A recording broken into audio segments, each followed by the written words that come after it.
जय हिंद दोस्तों, यूपीएससी 9 में आपका स्वागत है। जैसा कि हम जनरल साइंस यानी कि बायो की जो पीवाईक्यूज हैं, बायोलॉजी के पीवाईक्यूज कंप्लीट करने जो आपके एग्जाम्स के लिए, चाहे वो आरओ है, उत्तर प्रदेश पीसीएस हो गया, उत्तराखंड पीसीएस जो आने वाला है 29 जून को उत्तराखंड पीसीएस होने वाला है। आपको डायरेक्टली क्वेश्चन इसमें से देखने को मिलेंगे, ये मेरा दावा है दोस्तों। अगर आपको डायरेक्टली क्वेश्चन देखने को ना मिले तो मुझसे कहना दोस्तों। डायरेक्टली क्वेश्चन आपको उत्तराखंड पीसीएस में जनरल साइंस यानी कि बायोलॉजी के क्वेश्चन, साइंस से जितने भी क्वेश्चन आते हैं डायरेक्टली आपको एग्जाम्स में देखने को मिलेंगे। जैसा कि पहले जो हम वीडियो बना चुके हैं उनमें करीब 65 क्वेश्चन तक कंप्लीट कर चुके थे। अब बाकी के आगे हम इस वीडियो में बनाते हैं, आगे इस वीडियो में बताते हैं। 65 तक कर चुके थे, 66 क्वेश्चन आपके स्क्रीन पे है। क्या है? निम्नलिखित में से कौन सा प्रभेद भारत में प्रभावी है? कौन सा जो प्रभेद है यानी कि HIV का कौन सा जो इनमें से एक वायरस है जो इंडिया में प्रभावी है? तो दिस इज HIV-1C। इंपॉर्टेंट है दोस्तों, ये पता होना कि कौन सा ऐसा है जो इंडिया में प्रभावी है। HIV-1C इंडिया में प्रभावी है, इंडिया में पाया जाता है दोस्तों। तो एड्स जो वायरस से फैलने वाला एक संक्रामक रोग, इस वायरस का नाम ह्यूमन इम्यूनोडिफिशियंसी वायरस है दोस्तों। Human immunodeficiency virus, that is called HIV। यह वायरस शरीर के उन कोशिकाओं से संक्रमण करता है जो हमें रोग से मुक्त करती हैं। यह वायरस शरीर की प्राकृतिक सुरक्षा प्रणाली को नष्ट कर देता है, जो हमारा नेचुरली इम्यून सिस्टम है उसको नष्ट कर देता है। ठीक है, भारत में एड्स रोग के बहुतायत मामले HIV-1C वायरस से संक्रमित हैं दोस्तों, उसी से फैल रहे हैं। वहीं विश्व में देखा जाए, वर्ल्ड में ग्लोबली देखा जाए तो HIV-1A का प्रकोप सर्वाधिक है, HIV-1A। ठीक है, और यहाँ पर HIV-1C का प्रकोप ज़्यादा है। Next question 67, red ribbon express चलता फिरता दृश्य साधन है। जो रेड रिबन एक्सप्रेस है जो हमेशा अवेयरनेस फैलाता है, जो जागरूक करता है लोगों को, वह है एड्स हेतु जागरूक करने के लिए। जो और एड्स से जागरूक करने के लिए रेड रिबन एक्सप्रेस एक जागरूकता अभियान है। एक्वायर्ड इम्यूनो डिफिशियंसी सिंड्रोम एक घातक बीमारी है जिससे बचाव जानकारी के लिए सरकार ने रेड रिबन एक्सप्रेस चलाया है, एक अवेयरनेस प्रोग्राम है दोस्तों। नेक्स्ट क्वेश्चन 68, निम्नलिखित कार्बनिक पदार्थों में से कौन सा प्रकृति में सर्वाधिक प्रचुर मात्रा में यानी कि सबसे ज़्यादा पाया जाता है? कौन सा इनमें से कार्बनिक, सारे ही कार्बनिक पदार्थ हैं, इनमें से सेल्यूलोज सबसे ज़्यादा पाया जाता है। प्रकृति में सर्वाधिक प्रचुरता में पाया जाने वाला पदार्थ सेल्यूलोज है। इसकी शुद्धता की बात करें दोस्तों, शुद्धतम प्राकृतिक रूप से कपास है। इसका जो सबसे शुद्धतम, सबसे प्योरेस्ट फॉर्म है वो है क्या? कपास। कपास के रेशों का 90% हिस्सा सेल्यूलोज होता है। वहीं सेल्यूलोज एक कार्बनिक यौगिक है जिसका रासायनिक सूत्र हो गया आपका C6H10O5N। यह एक पॉलीसैकराइड है। क्या है दोस्तों? पॉलीसैकराइड है। कलर थोड़ा चेंज करते हैं, ठीक है, थोड़ा इधर करते हैं, थोड़ा सा मजे लेते हैं थोड़े से कलर में। ठीक है, नेक्स्ट क्वेश्चन जो थोड़ा हाईलाइटेड हो।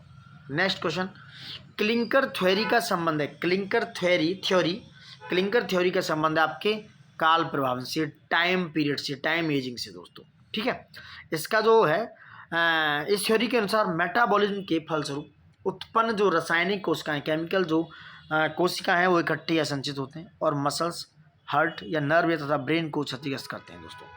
तो क्लंकर थ्योरी किससे है? काल प्रभावन से। इंपॉर्टेंट क्वेश्चन है, यूपीपीसीएस मेंस में आया हुआ 2014 में। विचार करना है। 70 क्वेश्चन क्या है, इनका सही क्रम क्या है कि इनमें से कैलेंडर वर्ष के हिसाब से कौन सा कब आया? अल्जाइमर रोग दिवस, विश्व स्वास्थ्य दिवस, कुष्ठ निवारण दिवस, विश्व एड्स दिवस, ये सारे इंपॉर्टेंट हैं दोस्तों। देखो, जो कुष्ठ रोग निवारण दिवस है वो 30 जनवरी को मनाया जाता है। इंपॉर्टेंट हो गया, 30 जनवरी।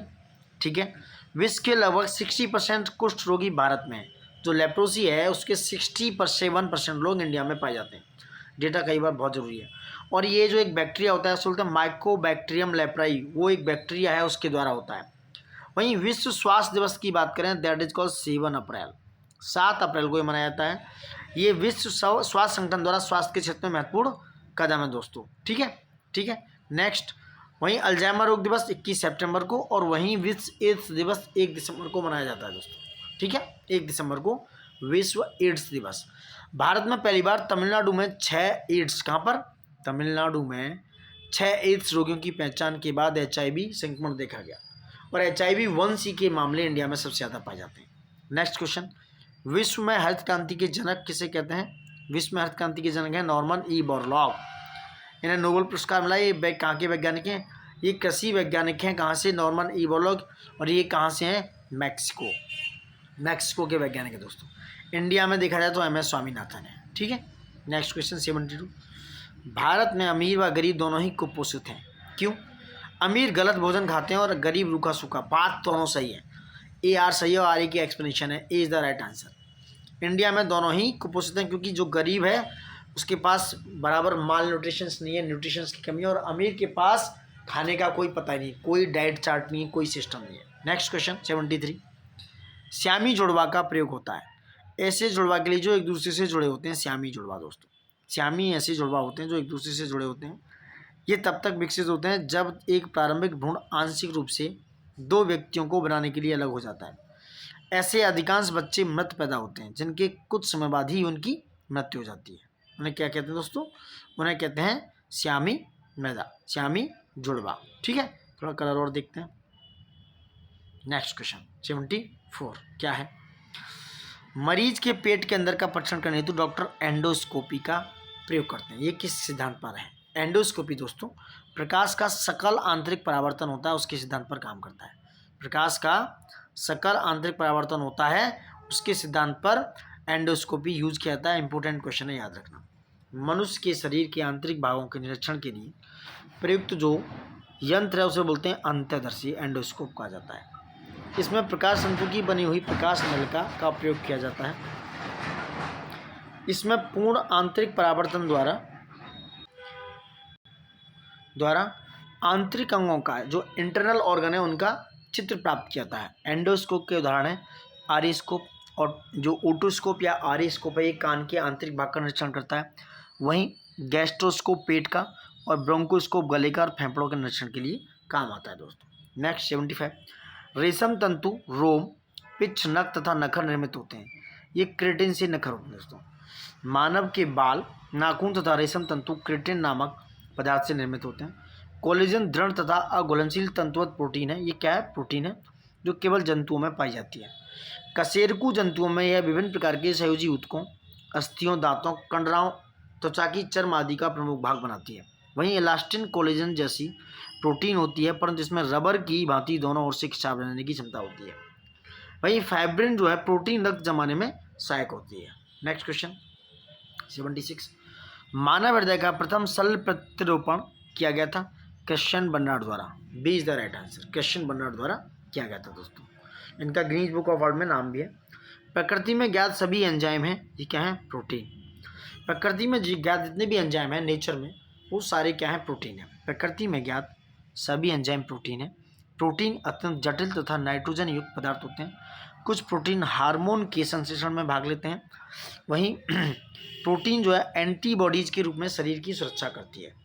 वसा जो है, फैट जो होती है, शरीर की ऊर्जा प्रदान करने वाला प्रमुख खाद्य पदार्थ है। वहीं त्वचा के नीचे जमा होकर शरीर के ताप को बाहर नहीं निकालने देता और प्रोटीन के स्थान पर जलकर शरीर को ऊर्जा प्रदान करता है। कार्बोहाइड्रेट शरीर को ऊर्जा प्रदान करते हैं। ये शरीर में वसा के उपयोग के लिए अत्यंत आवश्यक है दोस्तों। ठीक है, नेक्स्ट क्वेश्चन है 78। ब्राह्मी, सदाबहार, पुदीना और तुलसी, बताइए दोस्तों। जो ब्राह्मी है दोस्तों वो आपके यानी कि जो है मस्तिष्क स्फूर्तिदायक के लिए होती है। ठीक है, 78 का ब्राह्मी जो होती है देखो मस्तिष्क स्फूर्तिदायक, सदाबहार होता है मधुमेह, पुदीना वाताहार, और तुलसी होती है कफोत्सार के लिए दोस्तों। कफ वगैरह हो जाता है तो तुलसी का यूज़ करते हैं दोस्तों। नेक्स्ट क्वेश्चन है 79। शुष्क बर्फ होती है ठोस कार्बन डाइऑक्साइड। जीन थेरेपी होती है रक्त रोगों का उपचार के लिए। क्रायोनिक्स होती है पुनर्जीवित करने हेतु जीवित पिंडों का जमना। कोबाल्ट 60 होता है कैंसर का उपचार। ठीक है, नेक्स्ट क्वेश्चन 80। हार्मोन क्या है इनमें? हार्मोन है टेस्टोस्टेरोन। एंजाइम क्या है? लाइपेज। फॉस्फोलिपिड क्या है? लेसिथिन। बहुलक क्या है? पॉलीथीन दोस्तों। तो टेस्टोस्टेरोन और एंड्रोस्टेरोन जो है पुरुष यौन हार्मोन का निर्माण अंड ग्रंथियों में होता है। वहीं एस्ट्रोजन और प्रोजेस्टेरोन जो होते हैं ये स्त्री यौन निर्माण का, जो स्त्री में यौन हार्मोन होते हैं उनके निर्माण में डिम्बाशयों में होता है। वहीं एंजाइम की बात करें, लाइपेज वसा का पचाता है। वहीं ट्रिप्सिन प्रोटीन को पचाता है। लार के दो एंजाइम टाइलिन और माल्टेज होते हैं। फास्फोलिपिड होता है क्या? लेसिथिन। और बहुलक होता है पॉलीथीन। क्या होता है? पॉलीथीन होता है बहुलक दोस्तों। एक मिनट, बहुलक होता है पॉलीथीन। ठीक है, ठीक है, ये हो गया आपका A is the right answer. A is the right answer regarding this. Next question है, national bureau of plant genetic resources स्थित है, ये कहाँ पे है? नई दिल्ली में। यानी कि राष्ट्रीय पादप आनुवंशिक संसाधन ब्यूरो की स्थापना 1976 में नई दिल्ली में की गई थी। इसके 10 क्षेत्रीय कार्यालय हैं, ऑफिसेज हैं दोस्तों। ठीक है, कौन कौन से ऑफिसेज हैं देखते हैं।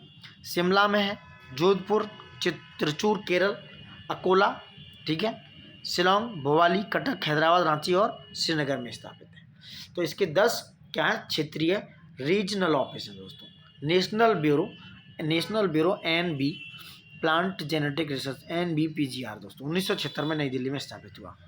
नेक्स्ट क्वेश्चन 82 क्या है आपका? 82 है क्या? टेस्टोस्टेरोन एक हार्मोन हो गया, 4 नंबर है इसका। कोडिन दोस्तों बेहोशी की ड्रग, यानी कि 4 एक किस्म है, तो ए इज द राइट आंसर है, समझ रहे?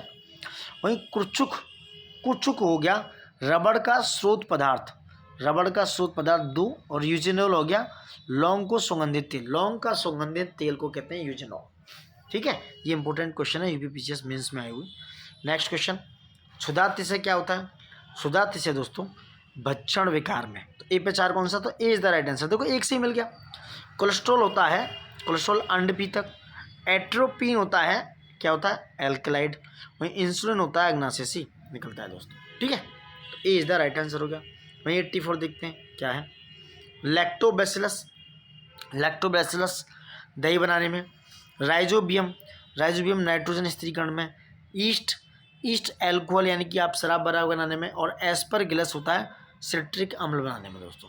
एस्परगिलस नामक जीवाणु का प्रयोग साइट्रिक अम्ल जो नींबू वगैरह संतरे में पाया जाता है उसको बनाने में किया जाता है। नेक्स्ट क्वेश्चन आपका, निम्नलिखित युग्मों में से कौन सा एक सही सुमेलित नहीं है? देख रहे हैं, देखो कोशिका का जो नियंत्रण कक्ष है वो होता है केंद्रक, ये सही है। प्राकृतिक रबर हो गया आपका पॉली आइसोप्रीन, सही है। क्रायोलाइट हो गया आपका एल्युमिनियम का अयस्क, सही है। वहीं रोगाणु रोधक होता है वो फिनोल्फिथिलीन नहीं होता दोस्तों। फिनोल्फिथिलीन रोगाणु रोधक नहीं है। केंद्रक कोशिका का नियंत्रण कक्ष, पॉली आइसोप्रीन प्राकृतिक रबर, क्रायोलाइट बॉक्साइट कोरंडम आदि एल्युमिनियम के अयस्क हो गए। देखो एल्युमिनियम के अयस्क हो गए क्रायोलाइट बॉक्साइट कोरंडम तथा एल्युमिनियम। फिनोल्फिथिलीन का प्रयोग सूचक के रूप में किया जाता है, किसमें? सूचक के रूप में दोस्तों। सो डी इज नॉट सही, D is not right answer. ठीक है, नेक्स्ट क्वेश्चन 86 क्या है? 86 एंथ्रेक्स जो होता है दोस्तों, एंथ्रेक्स एक विष जो जैव युद्ध में यानी कि बायो वॉर में काम आता है। सो ए पे 4 होने के कारण क्या है? 4123। उसके बाद थैलेसीमिया दोषी जीन से उत्पन्न रोग, सैरोगेसी गर्भ की किराएदारी, और ट्रांसजेनिक्स होता है दोस्तों जीनोम में परिवर्तन करने वाला विज्ञान, यानी कि 3 इज द राइट आंसर। ठीक है, ठीक है, ठीक है। नेक्स्ट क्वेश्चन 87 क्या है? 87 इंपॉर्टेंट क्वेश्चन है। पक्षी विज्ञान ये होता है ऑर्निथोलॉजी। वंशागणित ये होती है जेनेटिक्स। ठीक है, 3 और 4 हो गया तो मतलब 20 द राइट आंसर। देख रहे हो आप 3 और 4 किसी पर नहीं है। पर्यावरण हो गया इकोलॉजी। जीवाश्म हो गया पैलियोबायोलॉजी। ठीक है, नेक्स्ट क्वेश्चन, बायोटेक्नोलॉजी पार्क अवस्थित है कहाँ पर? लखनऊ में। बायोटेक्नोलॉजी पार्क को लखनऊ में अवस्थित किया गया दोस्तों। नेक्स्ट क्वेश्चन है भारतीय दलहन शोध संस्थान अवस्थित है कहाँ? कानपुर में। यानी कि पल्सिस रिसर्च सेंटर जो है कहाँ है? यह है कानपुर में। भारतीय दलहन शोध संस्थान कानपुर में है। इसकी स्थापना 1983 में भारतीय कृषि अनुसंधान परिषद Indian council agriculture research ICAR के द्वारा प्रमुख दलहनी फसलों पर बुनियादी रणनीतिक और अनौपचारिक अनुसंधान करने के लिए की गई थी दोस्तों। नेक्स्ट क्वेश्चन 90 है। राष्ट्रीय कृषि अनुसंधान प्रबंधन अकादमी मैनेजमेंट अकादमी कहाँ है? हैदराबाद में राष्ट्रीय कृषि यानी national agriculture research management academy जो है वो अवस्थित है और इसकी स्थापना 1976 में की गई थी दोस्तों। ठीक है, 91 कुछ समुद्री जंतु एवं कीट अंधेरे में अपने शरीर के प्रकाश उत्पन्न करते हैं। इस प्रघटना को कहते हैं दोस्तों बायोल्यूमिनेसेंस। उसको कहते हैं बायोल्यूमिनेसेंस। कुछ समुद्री जंतु एवं कीट अंधेरे में अपने शरीर से प्रकाश उत्पन्न करते हैं। इस प्रघटना को बायोल्यूमिनेंस कहते हैं। ऐसे जीवों के शरीर में फोटोफोर नामक अंग में एंजाइम एवं प्रकाश उत्पादक तत्व के मध्य जैव रासायनिक अभिक्रिया द्वारा यह प्रकाश उत्पन्न होता है। जीवों द्वारा उत्पन्न यह प्रकाश ऊष्मा रहित होता है। क्या होता है? ऊष्मा रहित होता है। 92 रेडिएशन के द्वारा म्यूटेशन का सर्वप्रथम प्रायोगिक प्रदर्शन किसने किया? ये किया H.J. मूलर ने। H.J. मूलर एक प्रसिद्ध अमेरिकी जीन विज्ञानी थे। इन्होंने ही विश्व को परमाणु युद्धों के आगामी पीढ़ियों पर होने वाले आनुवंशिक प्रभाव को बताया। वहीं डी व्रीस ने जीन की संकल्पना में जेम वॉटसन डीएनए की खोज की। हरगोविंद खुराना जो हैं उन्होंने प्रोटीन संश्लेषण में न्यूक्लियोटाइड की भूमिका का प्रदर्शन करने के लिए चिकित्सा का यानी कि मेडिसिन का नोबेल पुरस्कार प्राप्त किया दोस्तों। ठीक है। नेक्स्ट क्वेश्चन 93 निम्नलिखित में से कौन एक सांप नहीं है? देखो ग्लास स्नैक एक सांप नहीं होता है, बाकी के ये जितने भी हैं ये सब सांप हैं। ग्लास स्नैक एक पैराविहीन छिपकली है। ये आ सकता है कि ग्लास स्नैक क्या है? एक पैरविहीन यानी कि उसके पैर नहीं होते हैं, जो सांपों की तरह दिखती है दोस्तों। करेत एक जहला सांप है जो विषहीन सांपों का भक्षण कर उनकी संख्या को नियंत्रित करता है। करेत खुद की सांप प्रजाति को खा जाता है। वाइपर भी वैसा ही है, ठीक है, जिसकी सींग जैसी लगती है। ये सब है, देख लेना आप। नेक्स्ट क्वेश्चन 94 निम्नलिखित में से कौन सा कथन भारतीय जलीय सांपों के लिए सही है? यह सभी समुद्री सांप जहरीले होते हैं। कौन सा कथन सही है? सभी समुद्री सांप जहरीले होते हैं, सत्य है, किंतु इस प्रकार के सांप जल्दी काटते नहीं हैं। इनमें से ज़्यादातर अगर देखा जाए तो ज़्यादातर का शरीर समुद्री जीवन के अनुकूल होता है और वे धरती पर अधिक समय तक नहीं रह पाते दोस्तों। ठीक है। एक से अधिक रूप में, नेक्स्ट क्वेश्चन था, एक से अधिक रूप में पाए जाने वाले किसी एंजाइम का कहते हैं आइसोजाइम। क्या कहते हैं? आइसोजाइम। ऐसे एंजाइम जो एक से अधिक रूप में पाए जाते हैं या उनके अमीनो एसिड का क्रम अलग होता है लेकिन वो किसी रासायनिक अभिक्रिया को समान रूप से उत्प्रेरित करते हैं, उनको आइसोजाइम कहा जाता है। 100 से भी अधिक आइसोजाइम पाए जाते हैं दोस्तों। नेक्स्ट, जौंक की लार में उपस्थित रक्त स्कंदक है, ये क्या होता है? हिरोडिन। जूलॉजी का एक कोई ऑप्शनल पेपर उसमें आया हुआ क्वेश्चन है, बहुत इंपॉर्टेंट है। जौंक की लार में दोस्तों रक्त स्कंदक होता है, वो आता है हिरोडिन। हिरोडिन प्राकृतिक रूप से जौंक की लार में, जो जौंक चिपक जाती है आपको, आपके ब्लड को सक करती है, चूस लेती है, उसमें पाए जाने वाला एक पेप्टाइड है। यह पेप्टाइड रक्त स्कंदक का कार्य करता है।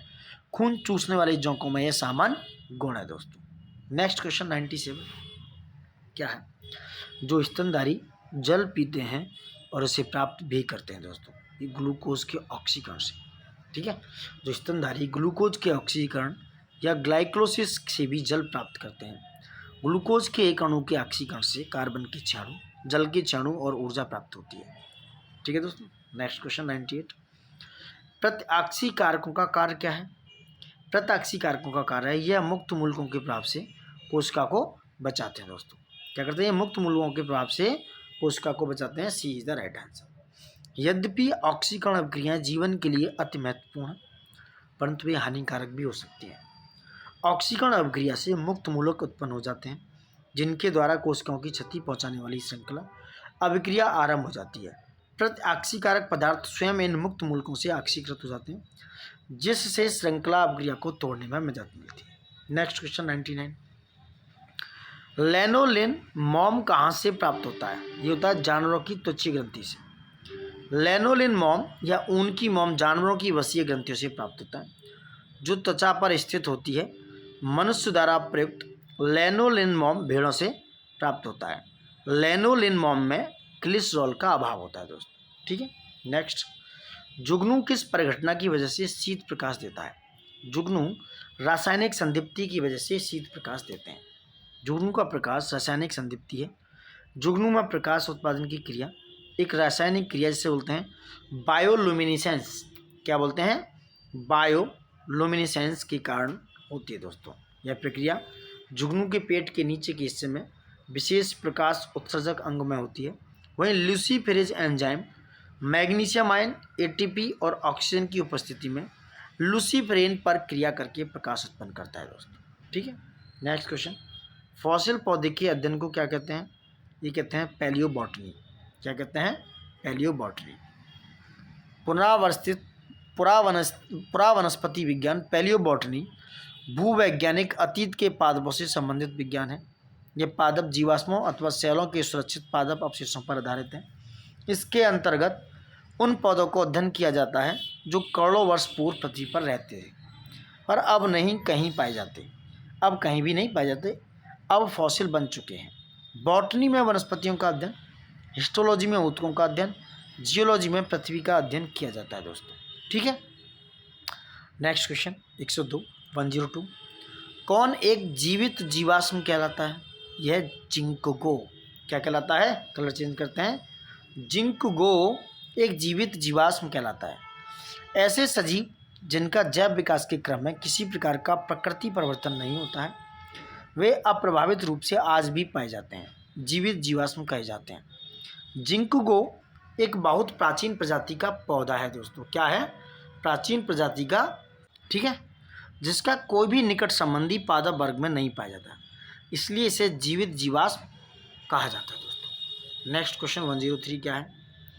रेशम कीट रेशम से, लाख कीट लाख से, चींटी जो है दोस्तों फॉर्मिक अम्ल, चींटी और जो हनी भी मधुमक्खी होती है वो फॉर्मिक अम्ल, वहीं ब्लेस्टर बीटल जो होता है वो कैंथ्रेडिन प्रोड्यूस करता है दोस्तों। क्या करता है? Cantharidin. So 3, 2, 4, 1 is the right answer, B is the right answer. 104 क्या है? जीवाश्मिकी में अध्ययन का किया जाता है जीवाश्म का। जीवाश्म विज्ञान की वह शाखा है जिसके अंतर्गत जीवाश्मों का अध्ययन किया जाता है। जीवाश्म विज्ञान के जो पिता हैं लियोनार्डो दा विंची हैं दोस्तों, जो एक क्या थे? लियोनार्डो दा विंची दा एक चित्रकार भी थे दोस्तों। नेक्स्ट क्वेश्चन 105 निम्नलिखित में से कौन सा सही रूप से सुमेलित नहीं है? देखो, ईस्ट कार्बन फर्मेंटेशन में कैसाइन जो है एक दुग्ध प्रोटीन है दोस्तों। एलोवेरा एक आवर्त बीजी है, वह एलोवेरा एक आवर्त बीजी है। क्या है एलोवेरा? एक आवर्त बीजी। एक मिनट, एलोवेरा एक आवर्त बीजी है। घटपर्णी परजीवी आवर्त बीजी नहीं है, क्योंकि घटपर्णी जो है क्या है आपका? घटपर्णी नेफेंथस या प्राय नाइट्रोजन की पूर्ति हेतु कीटों का भक्षण करने वाला कीट बच्ची पादप है। क्या है? कीट बच्ची पादप होता है। ठीक, नेक्स्ट क्वेश्चन, मच्छरों के बारे में निम्नलिखित कथनों पर विचार करना है। क्या है? केवल नर रक्त चूसते हैं, केवल मादा रक्त चूसती है, मादा पौधों का रस चूसती है, मादा की अपेक्षा नर के डने बड़े होते हैं, नर की अपेक्षा मादा के बड़े डने होते हैं। तो देखो डी यानी कि 2 और 5 सही है, यानी कि केवल मादा रक्त चूसती है और दूसरा नर की अपेक्षा मादा के डने बड़े होते हैं। एनाप्लीज मच्छर वगैरह में ये सब मादा ही होती है जो काटती है, जिससे क्या होता है? डेंगू मलेरिया सब हो जाता है। तो 2 और 5 सही, यानी कि D is the right answer. नर की अपेक्षा मादा मच्छर के डने बड़े होते हैं और केवल मादा मच्छर ही रक्त चूसती है, जबकि नर मच्छर अपना पोषण फल फूलों के रस से करते हैं। नर मच्छर किससे करते हैं? फल फूलों के पोषण से करते हैं। ठीक है, नेक्स्ट क्वेश्चन, निम्नलिखित में से कौन मीथेन गैस उत्सर्जित करता है? ये है गोपशु, यानी कि जो गोवंश के पशु हैं। दूसरा भैंस वगैरह भी करते हैं, सो दीमक भी करती है, धान के खेत, सभी जो हैं मीथेन गैस CH4 उत्सर्जित करते हैं। CH4 उपरोक्त सभी मीथेन गैस का उत्सर्जन करते हैं। गोपशु पाचन के बाद डकार आदि से, दीमक सेलुलोज के पाचन से, तथा धान के खेत में हरे शैवाल मीथेन का उत्सर्जन करते हैं दोस्तों। नेक्स्ट, रेडियोधर्मी डेटिंग एक प्रक्रिया है चट्टानों की उम्र बताने की। किससे? चट्टानों की उम्र। रेडियोधर्मी डेटिंग या कार्बन 14 द्वारा काल निर्धारण की विधि का प्रयोग पुरातत्व जीव विज्ञान में जंतुओं एवं पादपों एवं पदार्थों के प्राप्त अवशेषों के आधार पर किया जाता है। इसमें कार्बन 12 और कार्बन 14 के मध्य अनुपात निकाला जाता है दोस्तों। नेक्स्ट 109 निम्नलिखित में से कौन सा एक सही सुमेलित नहीं है? कौन सा नहीं है? देखो, जीव संबंधन एवं पुनर्योगित DNA प्रौद्योगिकी, ये कहलाती है आनुवंशिक अभियंत्रण। नेक्स्ट, गर्भस्थ शिशु में आनुवंशिक व्याधियां जांचने के लिए निदान सूचक परीक्षण है एमनियोसेंटेसिस, एक प्रक्रम जिसके द्वारा जीवित सूक्ष्म जीव जटिल पदार्थ को सरल अवयव में तोड़ते हैं जैव निम्नीकरण। सभी जीवों में अंतर्निर्मित समय पालक निकाय होता है बायोमास नहीं दोस्तों। एक पारिस्थितिकी तंत्र में जीवित प्राणियों के प्रति इकाई क्षेत्र में संपूर्ण शुष्क भार उसका जीव भार बायोमास कहलाता है। So D is the right answer, D is the right answer. सांपों की विरस ग्रंथि, सांपों की जो विरस ग्रंथि है दरअसल है लार ग्रंथि। सांपों की विष ग्रंथि वास्तविकता में लार ग्रंथि होती है। यह सर के दोनों तरफ आंखों के पीछे तथा नीचे स्थित होती है। विष ग्रंथि में ही विष का निर्माण होता है। किसका? विष का निर्माण होता है, जो एक प्रकार के जैविक प्रोटीन होते हैं दोस्तों। निम्नलिखित में से कौन सा पक्षी दुग्ध उत्पादित करता है? ये करता है कपोत। कपोत एक ऐसा पक्षी है जो दुग्ध उत्पादित करता है। नर एवं मादा कबूतर पक्षी दुग्ध का उत्पादन करते हैं। इनके अतिरिक्त फ्लेमिंगो एवं पेंगुइन भी दुग्ध का उत्पादन करने वाले पक्षी हैं। नेक्स्ट क्वेश्चन, निम्नलिखित पक्षियों में से कौन 40 मील प्रति घंटे की गति से दौड़ता है? ऑस्ट्रिच। ठीक है। नेक्स्ट 113, तालाबों में मच्छरों के जैविक नियंत्रण हेतु, उनका बायोलॉजिकल जो कंट्रोल के हेतु मछलियों का प्रयोग किया जाता है।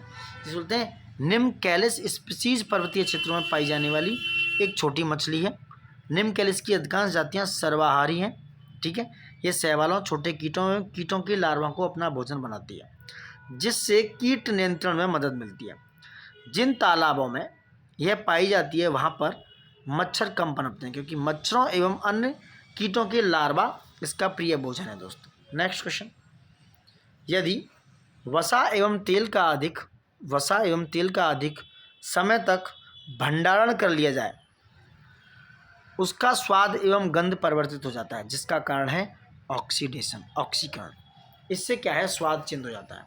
वसा एवं तेल युक्त खाद्य सामग्री का अधिक समय तक भंडारण करने में उनमें उपस्थित वसा या तेल का ऑक्सीकरण हो जाता है, जिसके कारण इनके स्वाद में और गंध में परिवर्तन हो जाता है। इस प्रक्रिया को विकृत गंध का रेंसिडिटी कहते हैं। इन खाद्य पदार्थों में प्रत्यऑक्सीकारक जैसे ब्यूटिलेटेड हाइड्रोक्सीडाइट्रिन और N2 को मिलाकर इसे रोका जा सकता है दोस्तों। ठीक है। नेक्स्ट क्वेश्चन 115, झूठ का पता लगाने में पॉलीग्राफ जो है जब सवालों के उत्तर दिए जाते तो निम्न में से किसकी माप करता है? ये मस्तिष्क की सक्रियता एवं हृदय गति की माप करता है। कौन? पॉलीग्राफ टेस्ट आपका दोस्तों। ठीक है। झूठ का पता लगाने हेतु पॉलीग्राफ टेस्ट का प्रयोग किया जाता है। इस परीक्षण के अंतर्गत हृदय गति, रक्त दबाव तथा मस्तिष्क की सक्रियता का पता लगाया जाता है दोस्तों। ठीक है। नेक्स्ट क्वेश्चन, लैनोलिन एक प्रकार का मोम है जो मरहम बनाने में प्रयुक्त होता है। किससे निकाला जाता है? ये ऊन से। लैनोलिन ऊन जो है टस्सर वाले जानवरों के मलबेदार ग्रंथियों द्वारा उत्पादित एक मौमिक यौगिक है। लैनोलिन सौंदर्य प्रसाधन, त्वचा क्रीम और कुछ मॉइस्चराइज शैम्पू में पाया जाता है। नेक्स्ट क्वेश्चन, छिले हुए आलू के चिप्स को सादे जल में रखने पर वह दृढ़ तथा कड़ा हो जाता है। इसकी कारक क्रिया कहलाती है परासरण। क्या कहलाती है? परासरण। छिले हुए आलू के चिप्स को सादे जल में रखने पर वह दृढ़ तथा कड़ा हो जाता है। इसका कारण है परासरण दाब। विलयन को एक अर्धपारगम्य झिल्ली द्वारा जो अधिकतम दाब उत्पन्न हो सकता है उसे शक्य परासरण दाब कहते हैं। कोशिका भित्ति की अर्धपारगम्य होती है। उसका झिल्ली जो विलायक के अणु को तो निकाल जाने देती है पर विलयन के अणु को नहीं निकालने देती, इसे अर्धपारगम्य झिल्ली कहते हैं दोस्तों। नेक्स्ट क्वेश्चन, निम्न व्यायामों में से किस एक में सबसे अधिक ऊर्जा की खपत होती है? सीढ़ी चढ़ना। इनमें से देखा जाए तो सबसे अधिक ऊर्जा एनर्जी आती है टहलने में नहीं, साइकिल में नहीं, सीढ़ी उतरने में नहीं, सीढ़ी चढ़ने में दोस्तों। तो आप अगर एक्सरसाइज की फील्ड में है तो आप सीढ़ी चढ़िए ज़्यादा से ज़्यादा। तो सीढ़ी चढ़ना जो व्यायाम है, एक्सरसाइज है, सबसे अधिक ऊर्जा खपत होती है। सीढ़ी चढ़ने से अधिक मात्रा में कैलोरी बर्न होती है और यह शरीर में वसा की जल्दी से जलाने में मदद करती है। जितनी जल्दी कैलोरी जला सकते हैं उतनी ही जल्दी अपने वजन को कम होने में मदद मिलती है। सीढ़ी चढ़ने से शरीर की प्रमुख मांसपेशियां जैसे जांघ, ग्लूटस और पीठ का उपयोग होता है। शरीर की टोन करने में सीढ़ी चढ़ना बहुत ही फायदेमंद होता है। सीढ़ियाँ चढ़ना बेहतर हृदय स्वास्थ्य और रक्तचाप के लिए बहुत ही लाभकारी होता है दोस्तों। ठीक है। नेक्स्ट क्वेश्चन, क्रेट क्राई यानी कि मार्जार रोदन का समष्ट उत्पन्न होता है दोस्तों तीनों एक्सकरणों के प्रॉब्लम से। इसमें क्या है? केवल दो सही है, केवल दो सही है। दो कौन सा है इसमें? दो ये है कि पांचवें गुणसूत्र के विवर्तन से दोस्तों। ठीक, देख सकते हो आप। नेक्स्ट 120, क्लोरोफिल एवं हीमोग्लोबिन में उपस्थित धातुएं क्रम से कौन सी हैं? मैग्नीशियम तथा आयरन। इंपॉर्टेंट है। मैग्नीशियम तथा आयरन जो है हीमोग्लोबिन के उपयोग में लाई जाती हैं, उपस्थित धातुएं हैं। क्लोरोफिल एवं हीमोग्लोबिन में उपस्थित धातुएं मैग्नीशियम तथा आयरन है। ठीक है। क्लोरोफिल प्रकाश में बैंगनी, नीला तथा लाल रंग का ग्रहण करता है। बैंगनी कैसा? बैंगनी वॉयलेट, नीला ब्लू और लाल मतलब रेड रंग का। क्लोरोफिल पत्तियों में हरे रंग का वर्णक है, जबकि हीमोग्लोबिन में उपस्थित आयरन रक्त में ऑक्सीजन की मात्रा का निर्धारक है। दोस्तों, निम्नलिखित में से कौन एक वास्तविक मछली नहीं है? जेलीफिश एक वास्तविक मछली नहीं है, बाकी का red fish, dog fish, cat fish मछली है, क्योंकि जेलीफिश सिलेंट्रेटा संघ का जीव है। दोस्तों, नेक्स्ट क्वेश्चन 122। विस्कोस रेयान धागा बनता है सेल्यूलोज जैंथेट से। जो विस्कोस रेयान धागा है वो सेल्यूलोज जैंथेट से बनता है। रेयान बनाने के लिए सेल्यूलोज, कागज, लुगदी या काष्ठ को लिया जाता है। इसे शांत तथा ठंडे सोडियम हाइड्रोक्साइड से उपचारित करते हैं। ठीक है। नेक्स्ट है करनाल बंट रोग है गेहूँ फसल का। दोस्तों, किसमें पाया जाता है? ये गेहूँ की फसल में। करनाल बंट गेहूँ की गुणवत्ता को प्रभावित करने वाला एक फफूंद यानी कि फंगस से रिलेटेड रोग है। इसे गेहूँ का कुष्ठ रोग भी कहा जाता है। दोस्तों, तो यहाँ 123 तक क्वेश्चन थे। दोस्तों, आपका ये वीडियो कंप्लीट हो चुका है। आगे हम जो वीडियो में अंतरिक्ष प्रौद्योगिकी यानी कि स्पेस टेक्नोलॉजी पे बात करेंगे, और ये वीडियो कंप्लीट हो चुका है। बहुत ही अच्छे क्वेश्चंस थे, बहुत ही अच्छे क्वेश्चंस हैं जो आपके एग्जाम्स में डायरेक्टली आपको मिलेंगे। तो मिस मत कीजिएगा, लाइक शेयर सब्सक्राइब जरूर कीजिएगा। ठीक है दोस्तों, सुनाओ। जय हिंद, जय हिंद एंड थैंक यू दोस्तों।